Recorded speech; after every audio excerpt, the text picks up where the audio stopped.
Hi, this is John Linneball, and this is AP US History, Video 51, Expansion and Fighting on the Frontier. Here's my contact information, and don't worry, you'll get to see it again at the end.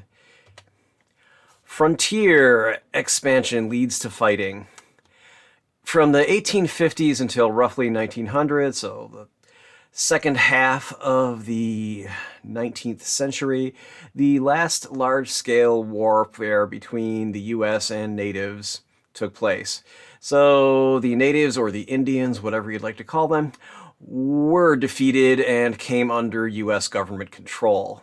And in the 1850s, what started all this latest wave of warfare is that white settlers moved across the Mississippi River and conflicted with the Indian land rights. Basically, obviously, Native Americans were already in that area and were like, we didn't want to give this to you. This isn't your land. Would you please leave? And this is basically the same colonization, development, territorial urge and practice that has been seen earlier in U.S. history in the eastern colonies that later became the eastern states. So, many white settlers headed to the West Coast. Some of them went to Oregon starting roughly 1848 because there was fertile farmland there, or California, the same year, 1848, for the gold rush. Remember the Donner Party? That was 1846 to 1847. They were trying to get to California, and here's kind of a tasteless joke. Annual Donner Party. Hey, Slim, you're looking real good. Ha ha ha. Anyway, and here's the Manifest Destiny kind of painting here, and da-da-da. Anyway, since these trails went through Indian/native lands, there were problems. Some of the natives, even with the Donner Party, some of them hurt the Donner Party and kind of attacked them, and other ones actually tried to help when they were starving, and they're kind of like, we can help you do this. Anyway, that's pretty much the whole relationship between natives and whites, is sometimes they would help each other, sometimes they'd hurt each other, but generally it was a losing game for the Native Americans. So let's move on. The Treaty of Fort Laramie, 1851. So in 1851, the U.S. government and 10,000 Plains Indians met at Fort Laramie in Wyoming to negotiate a settlement where the Indians would allow white settlers to pass through their territory in exchange for the U.S. government leaving remaining Indian lands under Native American, that is, Indian control. So here's a little nice picture of that meeting at Fort Laramie. That's also the cigarette brand in The Simpsons when they mean Marlboro. But anyway, I digress. The Great Sioux Uprising of 1862. So, many settlers refused to honor the Treaty of Fort Laramie in 1851, and they used lands that had been reserved for the Native Americans. In 1862, Chief Little Crow led an armed uprising against the settlers, killing more than 1,000 before the military crushed the uprising. So you might be asking, hey, what happened? Why all the hostilities? Well, the very simple, oversimplified, I'll try to say that again, oversimplified reason was, well, things changed. And you can say, well, gee, John, I could have figured that out all by myself. All right, so if we look at the reference, the Sand Creek Massacre entry in Wikipedia, on the Wikipedia site, in 1858, November 1858 specifically, gold was discovered in the Rocky Mountains in Colorado and part of Kansas Territory, causing the Pikes Peak Gold Rush. And you can look that up on Wikipedia as well. Immigrants entered the Cheyenne and Arapaho lands, competing for resources, including the right to settle on native lands. Colorado officials pressured the federal officials to redraw these property lines that existed to separate, settlers and natives' land in the territory.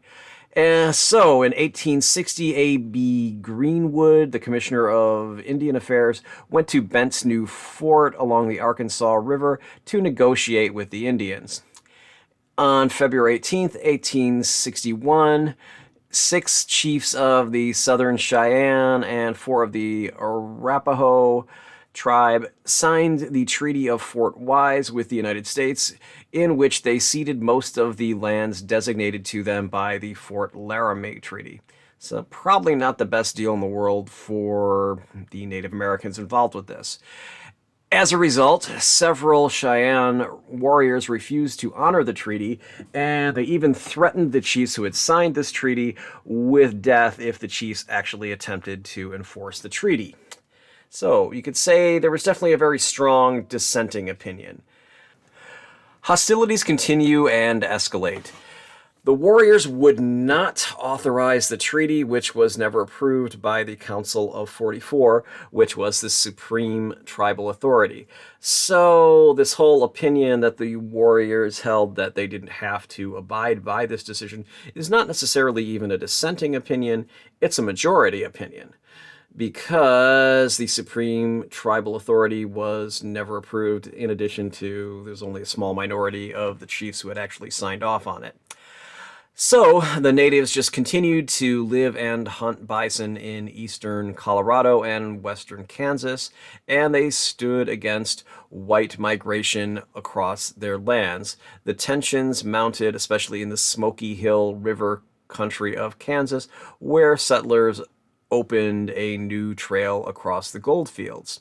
The Cheyenne opposed the treaty because, again, it was signed by a small minority of the chiefs without the approval of the rest of the tribe. The signing chiefs didn't even really know what they had signed, and additionally, they'd been bribed into signing it by being given numerous gifts. The officials of the U.S. government and Colorado argued that the Indians who wouldn't honor the treaties were hostile and planning a war, so they were going to start a war no matter what, I guess was the general opinion. So they're just like, no, you agreed to it fair and square. I don't want to hear it. That's too bad. If you didn't want to make this deal, you shouldn't have signed off on it. So the Cheyenne were pretty angry over this, as you can understand, and they started committing crimes under probably Colorado law, under Colorado law in 1861. The crimes weren't punished, so the severity of the crimes and probably the frequency of the crimes increased. So there were calls for war because, hey, these crimes are not being punished. And Agent Laurie urged Governor Evans to meet the Cheyenne in 1863. Governor Evans agreed and came to the appointment that he had made with the Cheyenne, just to find out that the chiefs from the Cheyenne did not appear.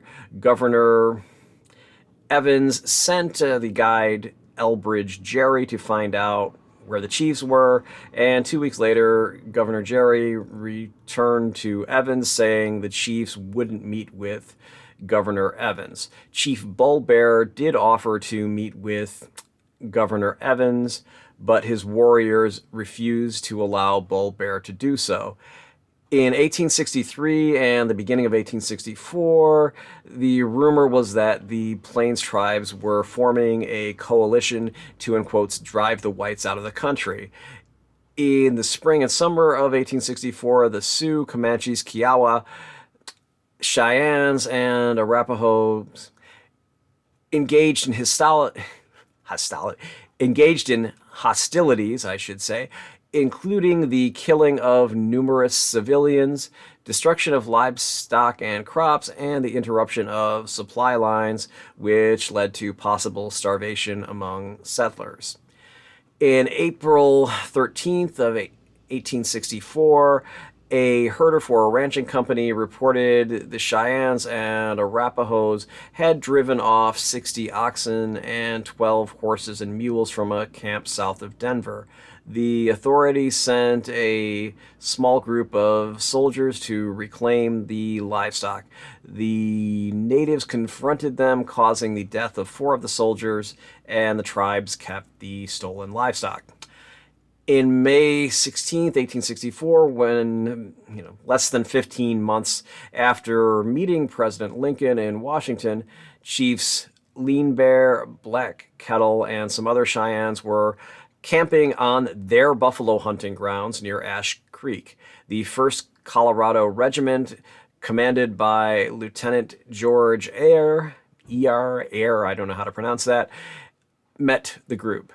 Lean Bear met the militia by himself because he was very proud that he had peaceful intentions, and he had a peace medal that he had been given on his trip to Washington, D.C. in 1863. He even had an official document signed by Lincoln stating that he was peaceful and friendly with whites. Lean Bear didn't know that Eyre's troops had been ordered by Colonel John M. Chivington to kill Cheyennes whenever and wherever found.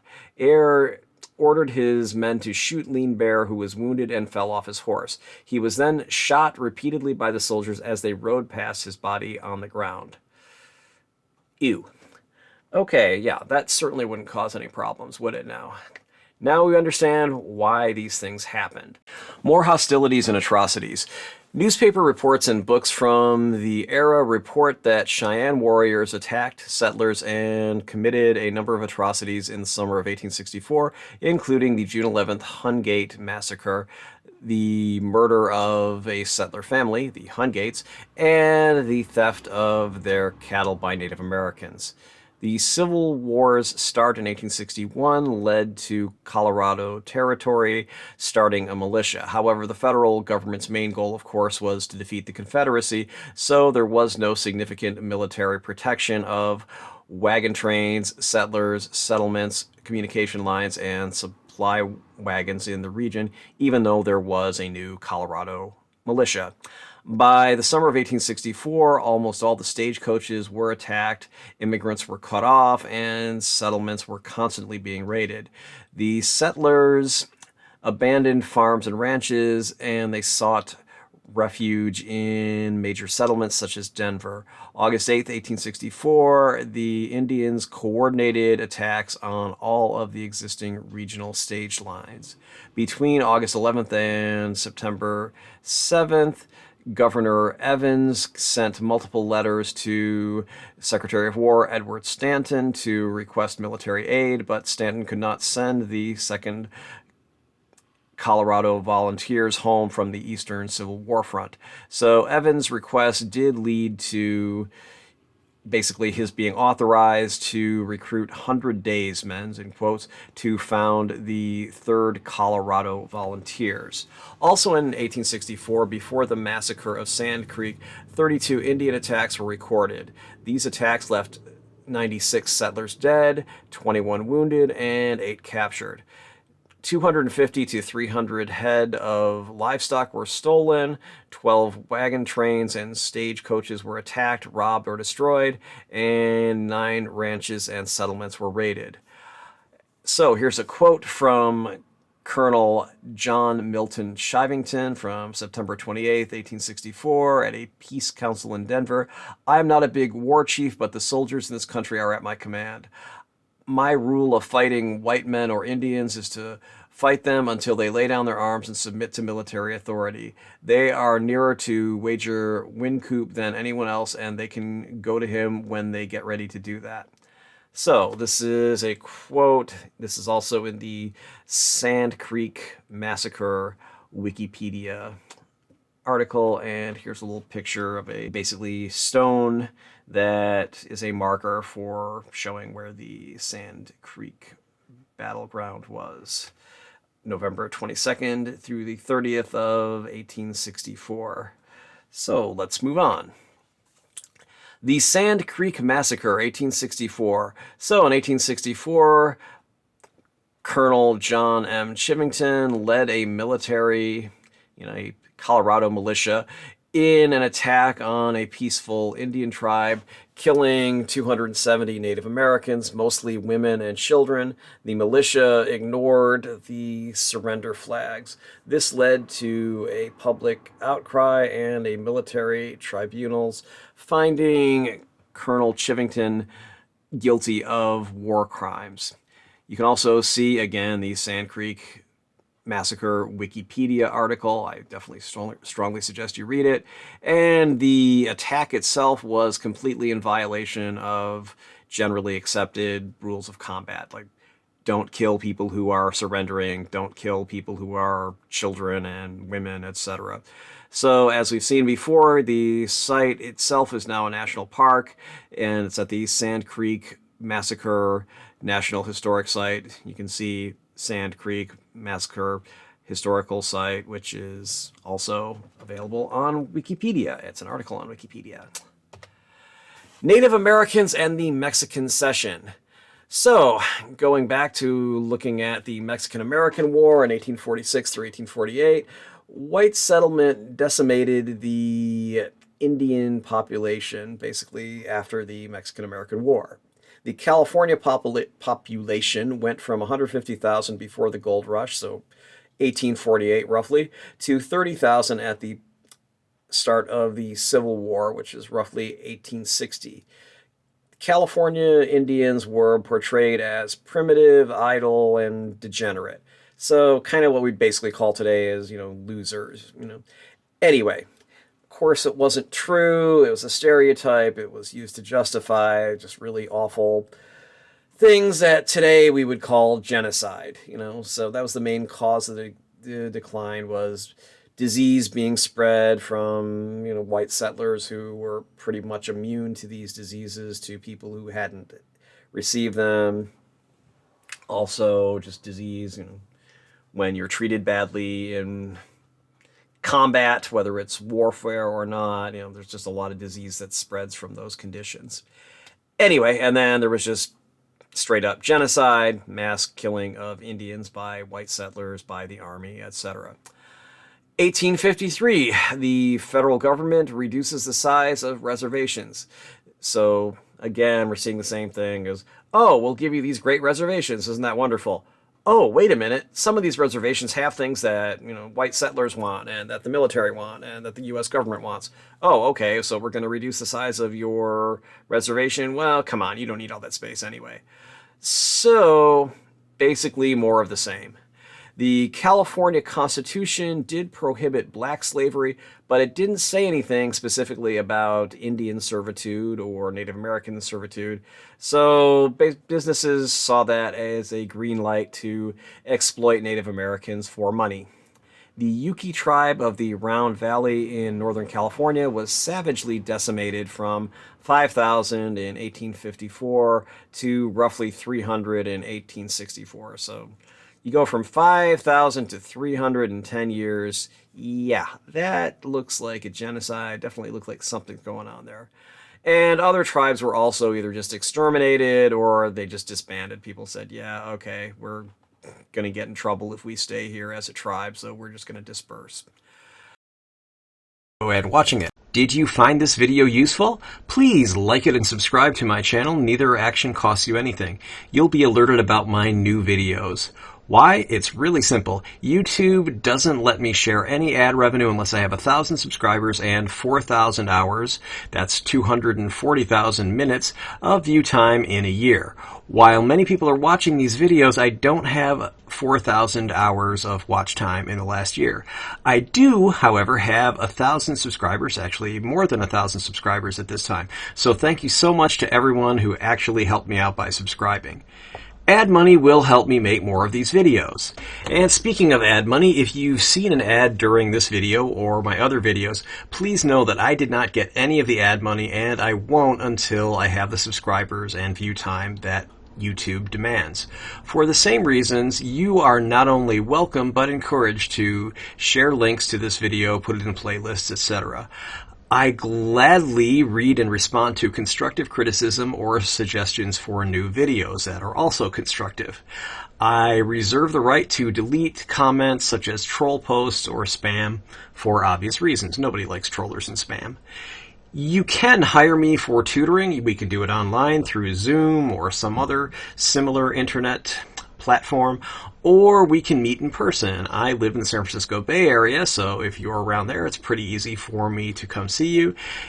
I do travel to other cities sometimes, so you can always contact me and ask me if I'm going to be in your city, and that's another way that I might be able to meet with you in person. Thanks for watching, and my contact information follows. You can contact me on Facebook, facebook.com/Linneball Tutoring, all one word. Instagram, it's instagram.com/John.Linneball.tutoring. And the phone number, this is my cell phone, 415-623-4251. You can always call me or leave a text message. Email, you can always email me at john@johnlinneball.com. Website, you can reach me at johnlinneball.com or johnlinneballtutoring.com. They take you to the same website. And you can also find me at testpreparation.locals.com and at lbry.tv at John Linneball Tutoring. That's a nifty little site, lbry.tv. My actual postal mail address is John Linneball Tutoring at 1859 Powell Street, number 109, San Francisco, California, 94133. And finally, please note, this video is not a substitute for your classes, etc., or the text or anything else. This video is based on Barron's AP U.S. History Review Book, the 4th edition. Some of them it's the 5th edition.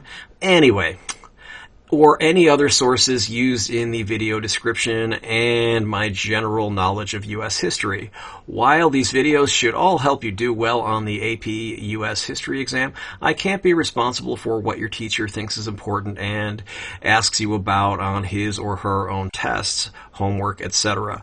Please, please, please read your class texts, and please pay attention to what your teacher says in class, because that will help you do well on the tests and homework, etc., that are not the actual AP U.S. History exam. All right, have a nice day.